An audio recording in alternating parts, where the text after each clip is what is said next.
வணக்கம் சார். வணக்கம் Simon. கூலியோட collection வந்து லியோ கலெக்ஷனை தாண்டிடுச்சு அப்படின்னு ஒரு குரூப்பு, இல்லை லியோ கலெக்ஷனே ஃபேக்கு அப்படின்னு சொல்லி ஒரு குரூப்பு. இது எத்தனை குரூப் ஃபார்ம் ஆயிருக்குன்னு தெரியல. ஆக்சுவலா என்ன சார் நடந்துட்டு இருக்கு? இல்ல ஆக்சுவலா வந்து லியோ பிரச்சனையை எடுத்து இப்போ இது பண்ணிட்டு இருக்காங்கன்னு தெரியல. லியோ ஒரு ஓடி முடிச்ச படம் வந்து அதை வந்து இதே போலதான் கூலி மாதிரி லியோவுக்கும் 1000 கோடி அடிக்கும்னு எதிர்பார்க்கப்பட்ட படம். காஷ்மீர்ல எடுக்கப்பட்டோம். இங்க வந்து சார்ட்டர்ட் ஃபிளைட்ல போனாங்க. ஒவ்வொருத்தருக்கும் ஒரு தனி இருக்கிறது. சஞ்சய் தத் வந்தது ஒரு பெரிய பிரம்மாண்டமா கொண்டாடினாங்க. அவ்வளவு பனிப்பொழிவுல வந்து விஜய் இப்படிலாம் நடிச்சுட்டு இருக்காருனாங்க. ஒரு பெரிய செட்டு போட்டாங்க. ஒவ்வொரு ஆர்டிஸ்டா மிஸ்கின்ல இருந்து அத்தனை பேரும் உள்ள போய் போய் போய் போய் அந்த படத்தை ஒரு பெரிய ஐப் கொடுத்தது அந்த பட நிறுவனம் தான்.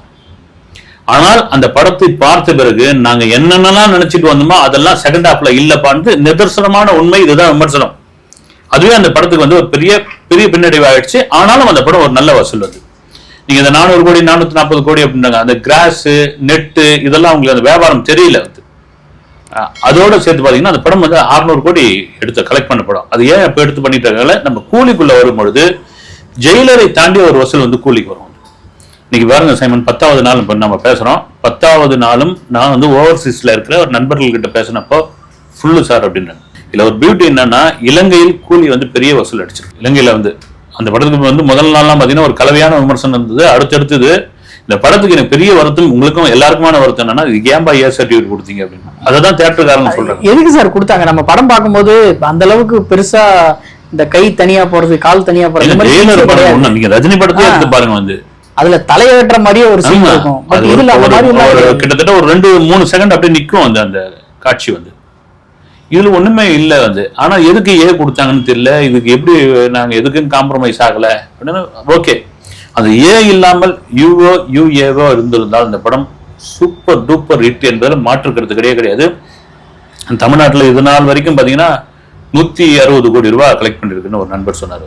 மற்றபடி ஆந்திரா, தெலுங்கானா, கர்நாடகா, கேரளாவெல்லாம் ஓடி முடிச்சு. கேரளாலாம் பாத்தீங்கன்னா ரஜினிகனையா சௌபினை கொண்டாடிட்டு இருக்காங்க. வந்து கொண்டாடி முடிச்சுட்டாங்க. அவங்க வந்து அவரை கூட ஒரு கார்லாம் வாங்கி மகிழ்ச்சியா வெளிப்பட்டு இருந்தார். 1 கோடி ரூபாயில கார் வாங்கி, இது எல்லாம் நான் வந்து கூலி படத்தினுடைய உற்சாகம் தான் அப்படின்னு சொல்லிட்டு இருந்தார். ஆந்திரா தெலுங்கானாவில் வீக் எண்ட்ல ஒரு ஃபுல்லு, மற்ற நாள்ல வந்து ஸ்கிரீன்ஸ் ஃபுல் ஆகுது.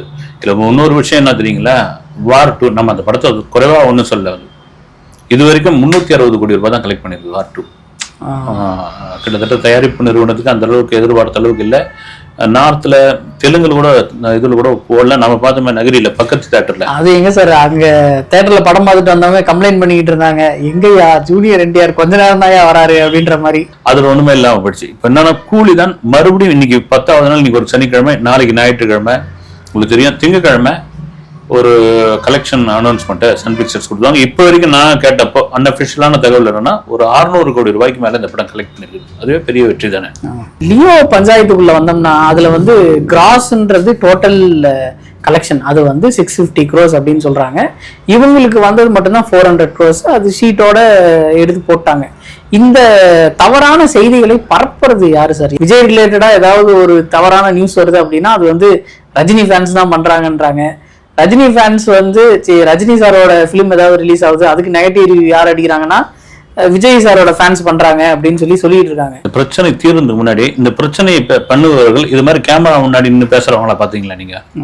இல்ல ஏதாவது ஒரு போட்டோ போட்டு நாங்க தாங்க இன்னார்தான் நான் முகம் தெரியாத யாரோ ஒரு ஆட்கள் இந்த சோசியல் மீடியாக்குள்ள செய்யற வேலை தான் அது. அது ரஜினி ரசிகர்கள் பண்றாங்களா, விஜய் ரசிகர்கள் பண்றாங்க, கமல் ரசிகர்கள் பண்றாங்க, அஜித் ரசிகர்கள் கலையே கிடையாதுங்க. நான் காலகாலமா அதான் சொல்லிட்டு இருக்கேன். நான் கூட பேசுறது என்னன்னா, நான் யாருக்கும் ரசிகர் கிடையாது, நான் ஒரு சினிமா பத்திரிகையாளர் அப்படின்னு தான் சொல்லி தான் ஆரம்பிப்பேன். எப்போ நடந்த லியோவுடைய அந்த ஸ்ட்ரீட் எல்லாம் எடுத்து போட்டுக்கிட்டு இருக்காங்கன்னா, இது ஏதோ தீரா ஒரு வன்மத்தை வந்து திரும்ப திரும்ப பத்த வைக்கிறாங்க. ரஜினி வாழ்த்து சொல்லியிருக்காரு விஜய்க்கு. இதை விட வேற என்ன வேணும்? வந்து விஜய் எங்கேயுமே வந்து ரஜினியோட பேரையே வந்து சொல்லல அந்த கூட்டத்தில். அதுதான் கமல் சொன்னது. வந்து அட்ரஸ் இல்லாத லெட்டருக்குலாம் நான் பதில் சொல்ல வேண்டியது இல்லைன்னு உண்மை. அதுதான் வந்து நீங்க பேர் சொன்னாதானே வந்து ரஜினிக்கு எந்த அளவுக்கு ஒரு மாஸ் இருக்கோ விஜய்க்கு அந்த அளவுக்கு மாஸ் இருக்கு, அஜித்துக்கும் இருக்கு. அவங்களுக்கான ஒரு ஃபேன்ஸ் எடுத்துக்கிட்டே இருக்காங்க. இதை தேவை. ஒரு காலத்துல படம் வந்து 100 நாள் ஓடிச்சா, 200 நாள் ஓடிச்சா, 250 நாள் ஓடிச்சான்னு தான் பார்ப்பாங்க. இப்ப வந்து சாதாரண ஆட்கள்லாம் எடுத்து கலெக்ஷன்லாம் எடுத்து பேசிட்டு இருக்காங்க. இது எங்கேயா போய் முடிய போகுதுன்னு தெரியல. இவங்க என்ன வியாபாரமா பாக்குறாங்க? வந்து ஸ்ருதிஹாசன் கிட்ட வர கேள்வி கேட்டது, எப்போ உங்களுக்கு கல்யாணம் போது ஏன் நீங்க மாப்பிள்ளை பார்த்து என்ன கல்யாணம் பண்ணி வைக்க போறீங்களான்னு கேட்டது. அது மாதிரி கதையா நீங்க என்ன அவங்களுக்கு என்ன படம் நிறுவனத்துக்கு போய் பஞ்சாயத்து பேசி முடிச்சு வராத வசூல்லாம் வரவழைச்சு கொடுக்க போறீங்களா?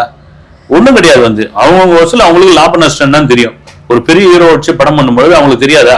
இப்ப நீங்க ஒரு படம் நிறுவனம், உங்களுக்கு வந்து ரஜினியோ விஜயோ அஜித்தோ கார்ட் ஷீட் கொடுத்துருக்காங்க, ஒரு 200 கோடி 180 கோடி சம்பளம் கேட்கறாங்கன்னா நீங்க உட்காந்து உங்க ஆடிட்டரை வச்சோ உங்க இது வச்சோ நீங்க பார்க்க மாட்டீங்களா? நீங்க வந்து இவருக்கு சம்பளம் கொடுத்தா, ப்ரொடக்ஷன் பட்ஜெட் போட்டா, இது இவ்வளவு ஏரியா வித்தா, இவ்வளவு ஓவர்சீஸ்ல போனா, இவ்வளவு மக்கள் வந்து பார்த்தா நம்மளுக்கு எவ்வளவு வரும்னு உங்களுக்கு ஒரு தோராயமான கணக்கு உங்களுக்கு தெரியும் இல்லைங்களா? அது தெரியாமல உள்ள இறங்குவாங்க. அவ்வளவு கோடி உள்ள இருக்காங்கன்னா தெரியாதா? அது என்னவோ அது வந்து படுதோல்வி மாதிரியும், அது பெரிய எட்டு மாதிரியும், இது ஏதோ படுதோல்வி மாதிரியும், அது பெரிய எட்டு மாதிரியும். இதை பண்றவங்க யாருன்னா முழுக்க சோசியல் மீடியாவில் உள்ள ஒரு சைக்கோக்கள். இந்த சைக்கோக்கள் பண்ற வேலை தான் இது வந்து. சார், இப்போ பெரிய ரிவ்யூவர்ஸ் இல்ல பெரிய ட்விட்டர்ல வந்து ரொம்ப ஃபாலோவர்ஸ் இருக்க எல்லாருமே ஒரு பேலன்ஸ்டா இல்லாம ஒருத்தருக்கு சப்போர்ட் பண்ணி ஒருத்தரை மேல தூக்கி ஒருத்தரை கீழே இறக்கி அவங்களோட ஃபேன்ன்றதை வெளியே காமிக்காம இந்த மாதிரி வந்து நிறைய இடங்கள்ல வந்து நம்ம பார்க்க முடியுது சார். அவங்க வந்து சப்போர்ட் பண்ணி பேசிக்கிட்டு இருக்காங்க அப்படின்னு. இது வந்து மக்களுக்கு எப்படி சார் போய் சேரும்? ஏன்னா இவங்க பேலன்ஸ்டாவே பேசல, இவங்களை தூக்கி வச்சு பேசுறதும் இவங்களை இறக்கி பேசுறதும் அந்த மாதிரி நிறைய வேலைகளை வந்து பார்த்துக்கிட்டு இருக்காங்க. இது மக்கள் வந்து எப்படி புரிஞ்சுப்பாங்க இந்த விஷயத்தை? நீங்க ஒரே ஒரு விஷயம் சைமன் வந்து, நீங்க வந்து ஒரு ரிவ்யூ பண்றதை பார்த்துட்டு அப்படியே மக்கள் வந்து இந்த படம் சூப்பரா ரிவ்யூ பண்ணிட்டா இருப்பா, ஒட்டுமொத்தமா ஃபேமிலி, நம்ம ஃபேமிலி, சித்தப்பன் பெரியப்பன் பங்காளி அங்காளி எல்லாரையும் கூட்டின்னு போகணும் அப்படின்னு எவனும் முடிவு பண்றது இல்ல. இவர் போட்டு சாச்சான்னு சாச்சிட்டாரு, ஒட்டுமொத்தம் எவனும் போகாதீங்கப்பா இவர் சொல்லிட்டாரு அப்படின்லாம் முடியாது. கூலி படத்துக்கு 2 ரிவ்யூவர் வந்து திட்டமிட்டு பண்ண வேலை வந்து 2 ரிவ்யூவர் அவங்களுடைய வன்மத்தை பூரா கக்குனாங்க வந்து. ஆனா என்ன அதுக்காக என்ன கூலி படத்தை அவங்களதான் போட்டு சாத்திக்கிட்டு இருக்காங்க. வெளியே வர்ற எல்லாருமே அவங்களதான் திட்டிட்டு. நீங்க அதே ஒரு கங்குவாவுக்கோ ஒரு தங்கலானுக்கோ அந்த மாதிரியான ரிவ்யூ வந்த பொழுது அவங்களும் இல்ல, பொதுவாகவே நெகட்டிவ் ரிவ்யூ வந்து இந்த பட நிறுவனங்கள் கொதிச்சாங்க வந்து. என்ன ஆயாது நீங்க வந்து தெருவில் போறவங்கலாம் வந்து ரிவ்யூ பண்ண ஆரம்பிச்சா ஆச்சா போச்சான்னு வந்து. ஆனால் மக்களும் சேர்ந்துதான் சொன்னாங்க வந்து படம் சரியில்லை. நீங்க படம் சரியில்லைன்னு யாராவது ரிவ்யூவர் சொல்லிட்டா மக்கள் நல்லா இருக்குன்னா அதுதாங்க இட்டு வந்து. சும்மா நீங்க வந்து இருக்கிறவங்கலாம் வந்து பேசிட்டா அப்படின்றதுக்காக அது நல்ல விஷயம் தான். ஃபேன்ஸ் ஏதோ ரசிகர் மாதிரி ரிவ்யூ பேச, அவங்களாம் ரிவ்யூவரே கிடையாது. உங்களுக்கு ஒரு உண்மையை சொல்லணும்னா, நான் ஒரு பிரபலமான ஒரு பத்திரிகையில, தினசரி பத்திரிகையில வேலை பார்த்துருந்தேன். நான் இது வரைக்கும் சொல்லல, அது சொல்றவங்க கிட்ட. அப்ப என்ன ஆயிப்போச்சு, ஒரு நமக்கு அதே நிறுவனத்துல இன்னொரு நிருபர் வேற ஒரு இதுல வந்து வேலை பார்த்துட்டு இருந்தாரு. அவர் என்னன்னா பேர் சொல்ல, நடிகருக்குள்ளலாம் வந்து போட்டோ எடுத்து போட்டுருப்பாப்புல. அவருக்கு வருது, நான் பெரும்பாலும் எடுக்க மாட்டேன். ஆபீஸ்ல என்ன ஆகி போச்சுன்னா, அவர் எல்லாரும் கூட நடிகர்களோட போட்டோ எடுத்துக்கிறாரு. அவர் வந்து அப்ப எல்லாரும் கூட அவர் பேட்டி எடுக்கிறாரு, எல்லாரும் கூட கான்டாக்ட்ல இருக்காரு. நீங்க ஏதோ பிரசாத் லேப்ல போயும் ஏவிஎம் ஸ்டுடியோல போய் சாப்பிட்டு தூக்கிட்டு வரீங்க அப்படின்னு. அதுக்கப்புறம் இறங்கி நானா போய் போட்டோ எடுக்க வேண்டிய நிலைமை. அப்புறம் என்ன பண்ணாங்க, ஏங்க என்னங்க நீங்க ஃபேன்ஸ் மாதிரி ரசிகர் மாதிரி ஆயிட்டீங்க, நீங்க பத்திரிகையாளர் இல்லையா அப்படின்னு. இது என்னன்னா அதுவே நமக்கு இதுவாகி போச்சு. ஆனா இங்க பேச வரவங்க பாத்தீங்கன்னா மீடியாக்காரர்கள் போர்வையில் பாத்தீங்கன்னா நான் இன்னொருடைய வெறியர், நான் இன்னொருடைய ரசிகர் அப்படின்ற ரேஞ்சில் பேசுறது அது மக்கள் தூக்கி வச்சிருவாங்க. நீங்க ரிவ்யூ வந்து ஒரு நடுநிலையா இருக்கணும், பாசிட்டிவ் நெகட்டிவ் சொல்லணும். வந்து திரும்பவும் சொல்வதுதான். வைரமுத்து என்னிடம் ஒரு புத்தகத்தை கொடுத்து இதுக்கு விமர்சனம் எழுதுங்கன்னு சொல்லும் பொழுது நான் இப்ப புத்தக விமர்சனம் எழுதிட்டு இருந்தேன். அதுல ஒரு பக்கத்தை திருப்பி அவருக்கு அப்படி எழுதினாரு. என்னன்னு பார்த்தா, துவையங்கள் கிழித்து விடாதீர்கள் அப்படின்னு கொடுத்தாரு. அதுதான் ரிவ்யூ வந்து. அருமையான ஒரு வாசகம். வைரமுத்துக்கு சொல்ல வேண்டிய அவசியமே கிடையாது. அவர் எழுத்த வந்து யாரும் வந்து கிழிக்க போறது இல்லை. ஆனா நம்ம இருக்கிற இதுக்கு வந்து ஆனாலும் அதை ஒரு குறிப்பிட்டு சொல்றாரு பாருங்க வந்து. அதுதான் வந்து நீங்க துவைங்க, கிழிக்காதீங்க. கிழிக்கிறதுக்கு யாரும் உரிமை கிடையாதுங்க. Super sir. சார், முந்தானேத்து நடந்த மாநாடு மதுரை மாநாடு 2.0 வந்து எல்லா இடத்துலையும் ஒரு பெரிய பேசு பொருளாச்சு. நேஷனல் மீடியாஸ் நிறைய பேர் வந்து விஜய் அவர்களுடைய அந்த டாக்கை வந்து எடுத்து எல்லா இடத்துலையுமே போஸ்ட் பண்ணிட்டு இருந்தாங்க. அவர் பேசினது எல்லாமே ஒரு பட தோனியில இருந்தது, ஒரு படம் டைலாக் சொல்ற மாதிரி இருந்தது அப்படின்னு சொல்லி நிறைய பேர் கமெண்ட். முக்கியமான விஷயம் என்னன்னா, அதுல வந்து மக்கள் பிரச்சனையே இல்லையே, இதுல அவர் என்ன பண்ண போறான்றதும் சுத்தமா இல்லையே. இவ்வளோ பெரிய கூட்டம் 35 லட்சம் பேருக்கு முன்னாடி நீங்க வந்து நான் வந்தா இதை தான் பண்ண போறேன் அப்படின்னு சொன்னா எந்த அளவுக்கு ஸ்ட்ராங்கா இருந்திருக்கும்.